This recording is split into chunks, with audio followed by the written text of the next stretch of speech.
ICC na ituloy ang pag-iimbestiga dahil hindi tumupad ang dating pamahalaan. Wala na po tayong responsibilidad, wala po tayong gagawin anuman. Ma'am, on the issue of the former president, ang posisyon po ng mga taga-suporta ni dating Pangulong Duterte is that the Philippines has a perfectly functioning judicial system, and especially under a different administration over which he has no more influence. Kung dati ho, hindi daw ma-prosecute si FPRRD dahil masyadong mataas ang kanyang posisyon at malawak ang kanyang impluensya. Ngayong iba na ho ang administrasyon, bakit hindi na lang daw dito sa termino ni Pangulong Marcos? Although nasagot na po natin ito, paulit-ulit na lang po yung kanilang issue. Unang-una po, sinabi po nga natin na nauna na po kasi nag-imbestiga ang ICC, ang mga prosecutors ng ICC. Hindi pa po nakaupo ang Pangulo, si Pangulong Marcos. Nakapag-decide na po ang prosecutor ng ICC na ituloy ang pag-iimbestiga dahil hindi tumupad ang dating pamahalaan sa kanilang pangako na sila ay magkakaroon na ng tamang pag-iimbestiga at ipoprosecute ang dapat na i-prosecute. At tandaan po natin, may mga pagkakataon din po si Pangulong Duterte noon, dating Pangulong Duterte, na mismo ang mga findings ng NBI ay pinakikialaman. So talagang masasabi nating hindi gumana ang justice system sa kanila. Sa ibang tao, sa ordinaryong tao, yes, gumagana. Pero sa kanila, ay mukhang hindi. Bigyan natin ng sample ito.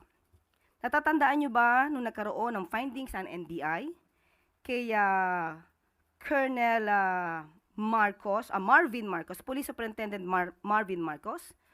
Ang findings ng NBI dito ay multiple murder in relation to the killing of Albuera Mayor Rolando Espinosa Sr. Ano ang sinabi ni dating Pangulong Duterte? And I quote, "I will not allow these guys to go to prison." Maski na sabihin ng NBI, murder. Okay, tinuloy niya po ang kanyang salita. Total, under ko rin yan, referring to NBI. And after that pronouncement, from multiple murder, it was downgraded to homicide. And after that, despite na mayroong mga batas, may kaso na murder, hindi ba't inalaw pa rin niya si Superintendent Marvin Marcos na makapagtrabaho? Isang sample lang po to kasi kung marami pa po ako ibibigay sa inyo mga sample kung ano naganap noon, mauubos po ang araw natin ngayon. Panghuli na lang po. In an interview, the ICC spokesperson today said the Philippines' cooperation with the ICC was crucial despite earlier statements from the President of non-cooperation. Will anything change, at least officially, with our stance on cooperation with the ICC? We have not been cooperating with the ICC. It's clear because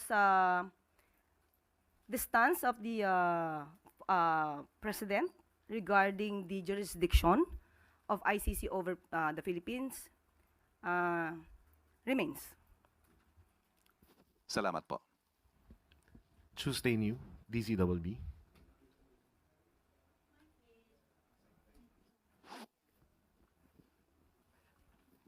Good morning po, Yusek. May plano raw po itong si dating Senador Gringo Onasan na maghain ng petisyon sa ICC para hilingin daw po na maibalik dito sa Pilipinas si dating Pangulong Rodrigo Duterte dahil sa mga concern daw doon sa kanyang well-being. Inasahan nyo na po ba